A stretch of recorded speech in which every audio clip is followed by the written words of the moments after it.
What? Ass killing the catalyst, bitch! Just look into my eyes. Nothing is as it seems. First question! Step up.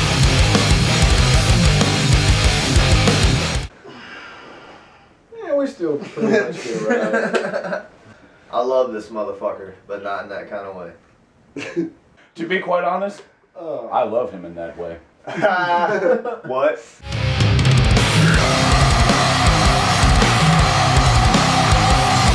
Damn, son. Meaning of life, you guys don't mind if I take this one? Go ahead. Go man. for it. Go ahead. Who knows what the meaning of life is, honestly? Who knows what's in the end? But what I can say that I believe with my full heart is that we can all make a difference. We can all make our mark on this world, and that's why we're all together. We formed this band to try to make our mark, not only on the metal society, but try to make our mark on this world as a group of individuals that just do what they can to try to make this world better. And that's my answer.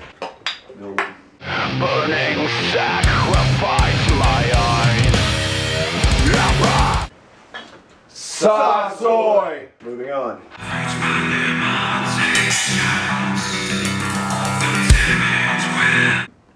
French toast. I'm calling to be free. Sing me somewhere. Yes. Yes, I will. This would be good for the guys, which is us.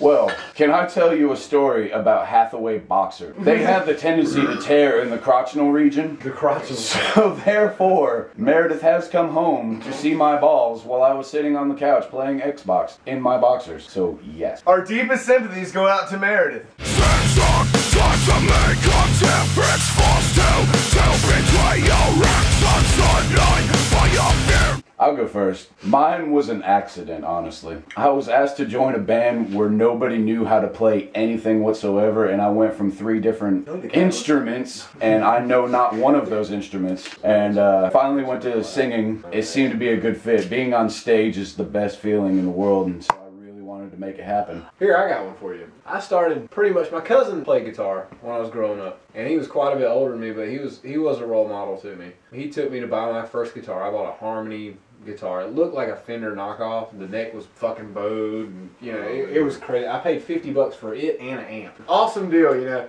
And I mean, I really didn't get into it real big until I went to a Pikeville community show, and Brett over here, his band Too Far Down was playing, and I was like, man, I was there with my boy Mark. I was like, man, I've got to get good at this. This is what I want to do. I wanted to make a living doing that, because that's my passion. Any emotion you're feeling at that time, man, you can show it through your music, and people will feel it. I got started because I started playing guitar in, I believe, sophomore year of high school. I played for about a year, and then some friends of mine had a band. They had no bassist. And, well, for a few months I did vocals for them. It was very poor. They were looking at a bassist, and they knew I played guitar, so they were like, hey, you want to come check it out? So I went and started playing with them, and from then on, after the first show, I was full into it. It's what I love doing, and yeah. Well, I started playing in high school. It was probably around like 9th grade, something like that, around 14, 15. A couple of friends in high school was playing. My one dude had a drum set, so I went over there and started playing. And as soon as I started playing drums, I fell in love with drumming, period. Like, no matter what it was, it's a great release. It's just awesome. And then the first time I played a show, being on stage was the shit. It was awesome. So that's what I got started, and I'll never stop. Cheers to that one. Yeah. Wow, man. Cheers. Yeah. I guess it'd be a similar story to my man Ryan over here. You know, I got into music when I was probably at the end of 9th grade. I was into AC/DC and Metallica, believe it or not. That every time. Sick bands, a lot of inspiration. But you know what I mean? Got together with some friends, started a band, played a couple. Our first show, we didn't think that like 10 or 15 people would show up, and it ended up being like what, 100 people, Yeah, buddy. it was. I was there. Wow. Yeah, I mean, my man over here was there. It was crazy. It was more than we expected, but you know, just kept playing, and you know that kind of fizzled out. You know what I mean? Life kind of took over, and then I ended up getting back up with Buddy and playing more music. You know, started writing songs, and it was crazy good. And started another band, and that kind of fizzled out. And then we met Ryan, and it was awesome, and that fizzled out. And then we got back together. But on some real talk, we got back together and started writing songs. Finally got Matt back in, and went a while without a bass player. And here we are. Then we got our boy Will. Cheers to Mike too. Cheers to Mike songs. Yeah, Did an excellent job. Was a huge part of Killing the Catalyst. And then we got our man Will here. Might I add, Mike's also said you are a great addition. He would have picked Will to fill the spot. Yes, I appreciate that, Mike. Cheers, Mike. Man. yes. Even though you're not in the band anymore, man, you're still a part of us. You damn sure are. Come hang love you, out, brother. man. I ain't seen you in forever.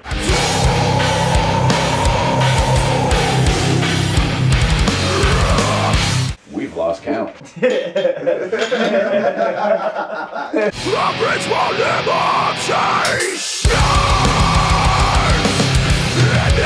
I know we got some good ones for this one. My favorite personally was with my old band Elysium at Downtown Live. My strap came off at the beginning of a song, and it took me just about the whole song to put it back on. I'm sitting there like, oh my god, oh my god.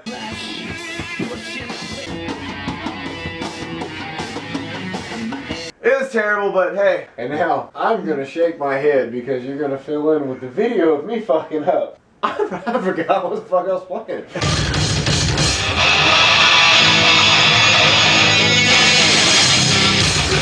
That was awesome. It wasn't, but it was.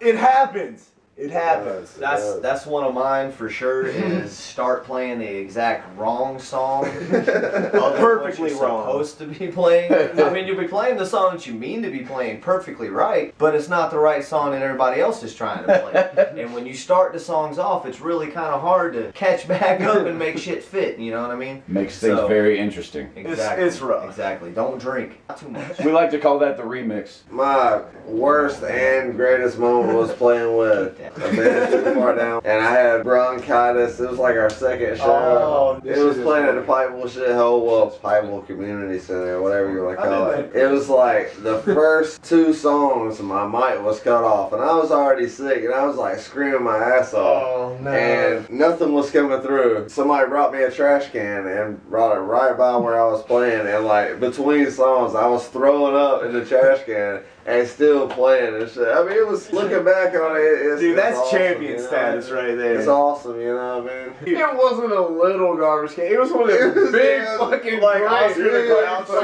the Grouch Fill it up. My moment would have to be playing at the brewery with Orman's Jar. I jumped off the drum stage, and when I jumped off, I was not facing the crowd, but I turned around mid-jump, and in the middle of the air, very high up, I forget to put my legs down. I forgot to put my feet down, so I land on my knees, then fall on my face in the middle of the set, trying to do too much. Dude, did you play it off at all? I did not.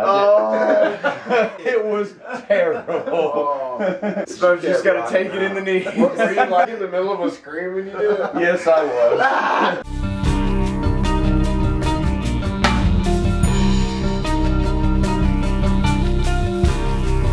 That's pretty tough. Probably had to be Matt. I'd say Matt. It's gotta be Matt. I mean, come on, that's gonna give us the most time to get away. I am juicy, so I would eat me as well. But wait, if you ate yourself, would you vanish or double in size? I would double in size, Michael. Holy shit!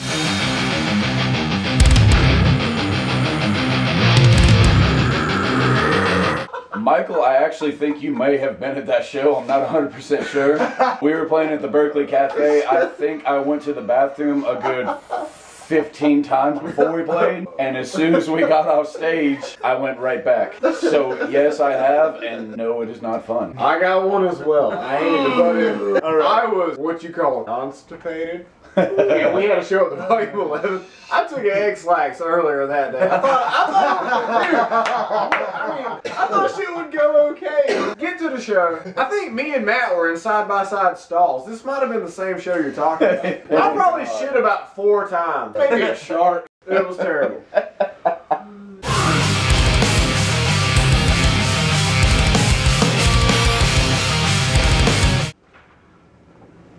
Buddy! Gotta be buddy. Smells like a fucking landfill. Oh, what? No!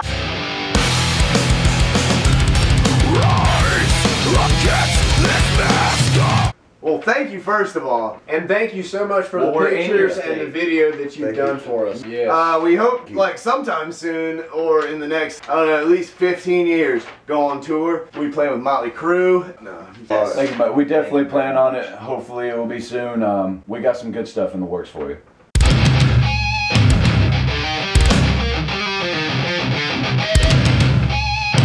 Not necessarily dying, but the possibility that there might be nothing after. We just cease to exist, and that scares the bejesus out of me. Honestly, the only thing that really scares me, or that I'm really afraid of, is losing my family. That's it. Anything else, I don't fear anything. I don't know, my main fear is, like, kind of being buried alive, or eternally restrained, so to speak. I don't know, in jelly. You know, like eating jelly? If I was covered in jelly, I would probably kill someone. Don't cover me in jelly. But if you have a peanut butter and jelly sandwich for me, I'll eat it. I love peanut butter and jelly everybody sandwiches. else kind of took everything I was going to say. Like the buried alive and the claustrophobia and the fucking what happens when you die and all that. But I love jelly. Yes, see?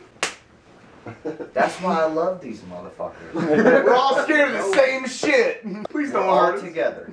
I really do got like two different ones. The first one is not doing everything I wanted to do to the fullest. You know, like just straight living life, like enjoying things, loving family, good friendship, enjoying life, you know. And the second one be probably burning alive. That